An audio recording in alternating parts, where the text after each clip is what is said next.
Looking to streamline lesson planning and boost collaboration at your school?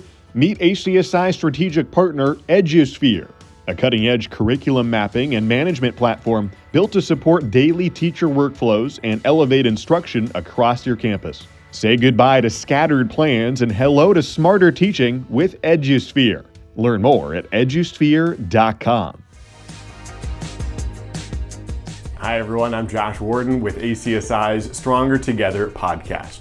Well, on this episode, we're focusing on the teacher shortage. If you're a school leader, you probably know it's hard to find quality educators for your school. And part of ACSI's Vision 2030 initiative is to identify those difficulties and to equip more credentialed and biblically trained teachers and leaders for educational ministry. And so we're going to hear some really good thoughts from a school leader at an ACSI school. That's Dr. Cy Smith. He's a superintendent at Mansfield Christian School in Ohio. He's got a lot of great thoughts. He's very well spoken, and I hope this will spark some ideas and help you know that other people are thinking about the same thing, also going through it, and at least in Dr. Cy Smith's case, he's thought about it a lot and hopefully will help you in terms of the teacher shortage. So here is Dr. Cy Smith.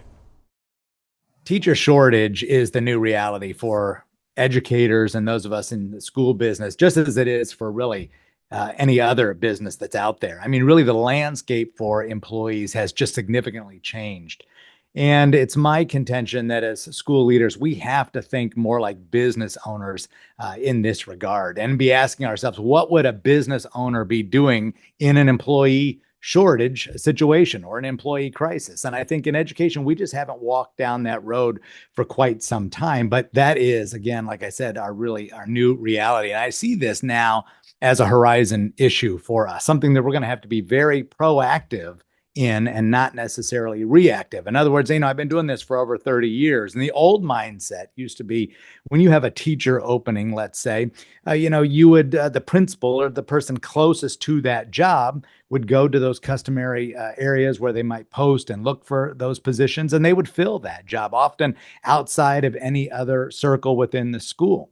And that was fine, and that worked for a lot of years. But I think those days are largely over because our competition for these employees is just so great. And the whole nature of this position has changed. COVID and the culture, again, it's a completely new era. So now I think the mindset has to be, okay, rather than just the principal going out and finding this particular person, I think the new mindset is the head of school and the board and the people at those upper level and the leadership teams now have to be thinking, how can we attract and retain quality employees? And that's different than, like I said, the old mindset of just saying, well, the principal will fill that spot, that third grade teacher or something like that. So more than ever before, I think personnel and this idea of a teacher shortage and attracting and retaining quality employees, that's going to be one of those areas more than even other things in our schools where you're going to have that business owner mindset.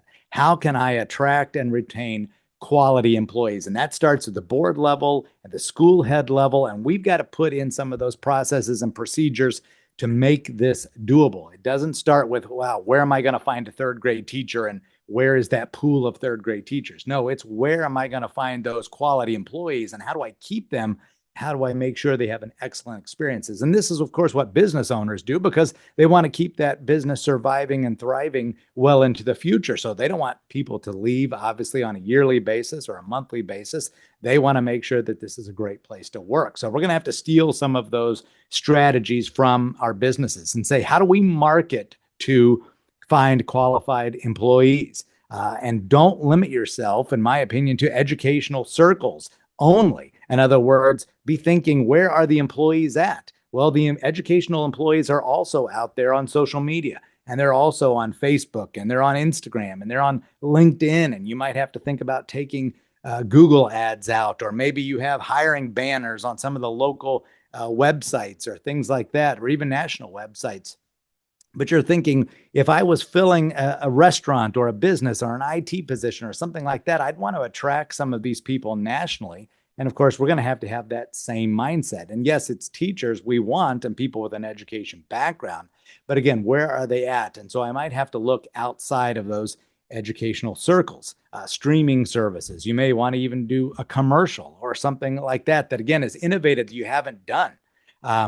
But then marketing your place or your school as the workplace of choice. And I think that's a new dynamic that we need to bring in because many of our schools are doing very well and they're working hard to introduce competitive wages and salaries and things like that. So can you market to public school teachers that you know might be believers and would like to switch careers perhaps at this point in their own career? You just don't know. But how can you get in front of those public school teachers? Where are they seeing job openings and just not assuming that, oh, they'd never come here because it's less money? Well, you don't know.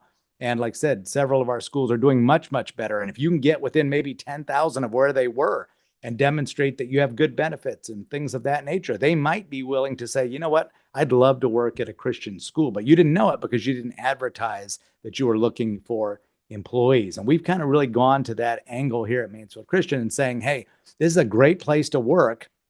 And we're looking for this type of employee.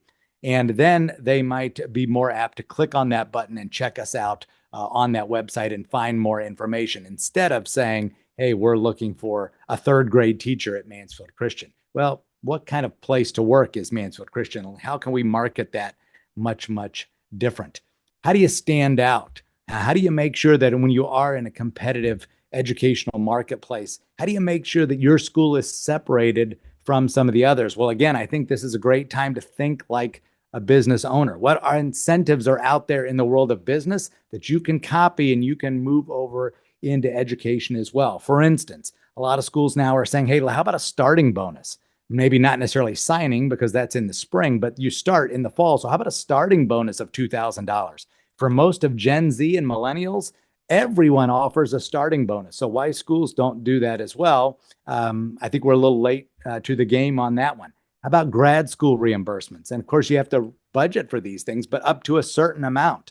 A lot of schools are introducing those things, maybe $1,000, $2,000 a year, but you can reimburse for grad school.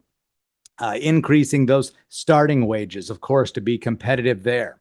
Helping with the student loans. I know we've offered to help with student loans up to a certain amount, maybe even just those first 5 or 6 months so that they can get started at your school. That's a big help for especially young graduates who may have debt. Paying additional stipends for the workload.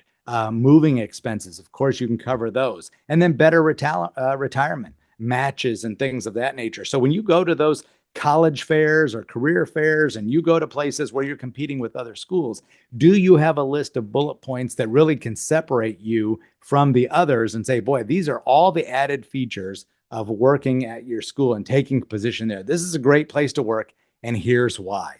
And not taking those things for granted anymore, but really going proactively out and meeting the employee where they're at, or this prospective employee. And again, this is going to take some work on behalf of school leaders and the school board, and you got to budget for these things, and you budget for those things, 3 to 5 years out, or at least as much as you possibly can, but it really will pay off. And so that will set your tuition, and that of course has great financial implications for your school. But again, if you start thinking about this in a little bit more proactive way, much like a business owner would, then I think you're going to be much better off in terms of filling and addressing this idea of a teacher shortage. I think in addition to that, you have to look at what's our plan for personnel, or maybe creating what's called a personnel plan and trying to work that into your strategic financial plan so that you can say, this is really where we need to be in the next 3 to 5 years with regard to personnel. We need these positions, and we probably need to be paying these amounts.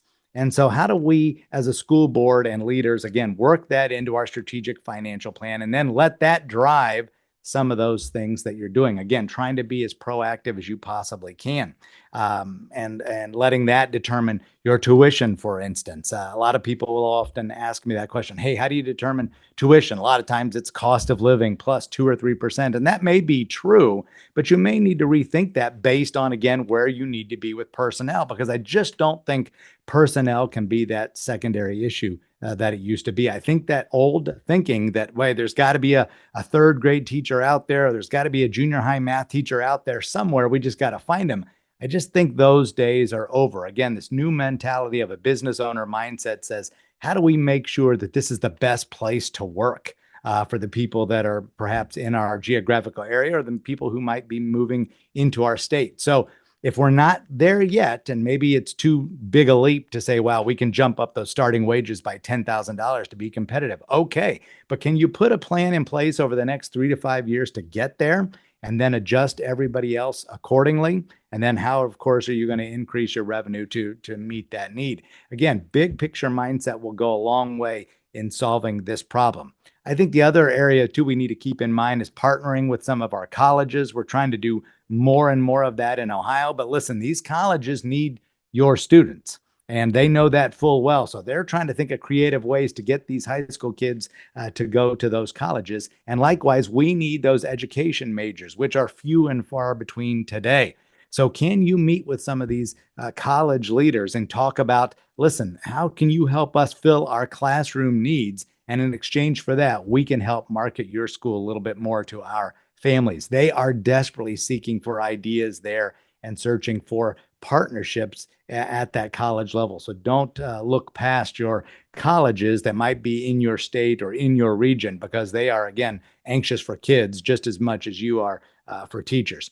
But again, aligning your school with the employee needs, with the desires of employees out there. Start doing some Google research on, again, where do people want to work? Well, it doesn't take long to research this and find out, hey, these are the things. They want a positive culture. They want a safe environment. They want good compensation and benefits and things like that. And research what employees want across all fields. And then you show them how you also check those boxes. And don't assume that your school is going to be able to check those boxes. And don't assume they know what it's like to work at XYZ Christian school. You go out there proactively and tell them this school checks off all the boxes that you desire in a wonderful place to work. It might be as a secretary. It might be as an assistant school leader. It might be as a third grade teacher. It doesn't matter. You need a lot of employees. And so make sure you're marketing yourself in that manner as a great place to work, and you're aligning yourself with the needs of current employees and not just limiting ourselves, again, to filling specific niches within education. Well, as you can tell, Dr. Cy Smith has put a lot of thought into this. I hope you found that encouraging in this particular area of the teacher shortage. I actually sat down with 3 different school leaders to talk through the same topic. This will be a bigger topic of conversation in the upcoming Leadership Network meetings. The L&M's coming up this fall. Hope you can register and attend in person or virtually for the L&M's this upcoming fall, in which you'll get to sit at a round table and talk about the teacher shortage among many other topics. Speaking of interacting with other leaders, the upcoming Rooted Educator Worldview Summit is in June in Dallas, Texas. Hopefully you're already registered. Maybe you still can if that's within your schedule to join. We've got a brief snippet of a conversation with John Stonestreet and Larry Taylor, the president and CEO of ACSI, and John Stonestreet, the president of the Colson Center, partnering with ACSI for the summit, talking about the importance of this event. But I think it'll be important and valuable, even if you're not able to attend the summit, to listen to a couple of their thoughts. So here is John Stonestreet and Dr. Larry Taylor. I have personally benefited from your training because it forced me to go back to the professional development, the training that we do in our schools, regardless of the size of the school. We all have the same issues, small school, big school, mid-sized school. But the professional development, that training, and being very intentional in every single discipline. I have found that when people are teachers, dads, when we are confident in what we believe in, what we know, we are going to be more intentional. And the exact opposite, when we don't understand the times, we become passive. Mm-hmm. And for a teacher to be passive, I mean, my lands, the amount of time we have with students. So we want our teachers to be confident to engage in the classroom, regardless of the discipline and regardless of grade. That's why that ongoing formation is so important. And that word confidence is huge. You know, to dig up another old saying, if it's misty in the pulpit, it's foggy in the pew. And I think it applies to the classroom, right? If it's misty behind the lectern, it's going to be foggy there. And we all know that that's even worse when it's stormy, you know, in the wider culture. And I think right now we have a lot of Christians on these really hard issues because we're in a new moment. It's not just, you guys are wrong, you guys are old-fashioned, you guys are, prudish. It's really, if you hold to some views, you're evil. You're the source of what's wrong with the world. And I think there's some Christians going, well, maybe it's us. Maybe I've missed something on a lot of these really important issues. But if we can have that confidence will translate and help students then be ready for that competition, which is in this kind of new era of additional pressure to change and to compromise. And to that end, what happens at the Rooted Conference is not just the content, but it's also how the content is delivered. Yeah. And so covering a lot of ground, but moving from the ideas to the application. This is not a sit and listen event. This is a deeply engage and with the content in a way that walks through to how am I going to apply this? How am I going to communicate this? How am I going to teach this? How am I going to mentor this in the next generation? And so the conference moves fast. It moves fast from quick, hard-hitting, the best instruction that we can find to application. How am I going to use this next year? Whether I'm in an elementary classroom, whether I am in a upper school classroom, whether I'm in the classroom or I'm in the gym, whether I'm in the gym or I'm in the administration, whether I'm dealing with students, whether I'm dealing with parents. And I think that's the strength of the Rooted event. It's this good content married with the pedagogical excellence that you guys bring to the table. And so it's really important that we not only know this stuff, but we're able to transmit it to the next generation. Yeah. Again, hope to see you at the Rooted Educator Worldview Summit this June in Dallas, Texas. One final thought as you're gearing up for the summer. Professional development is important at all times of the year, but especially this summer, if you've got time, ACSI hopes to equip you with those opportunities, both the events as well as all the different professional development offerings that you can do from home. There's licenses available both for schools in which all the educators of that school can get access, or individual licenses if you're just one teacher in particular trying to get access. Hopefully you can shave off some time this summer for your own professional development. We'll have links to that and all the topics of the show in the description and the show notes for this episode. Thanks so much for joining us on the ACSI Stronger Together podcast. I'm Josh Warden. For all of us at ACSI, thanks so much for tuning in.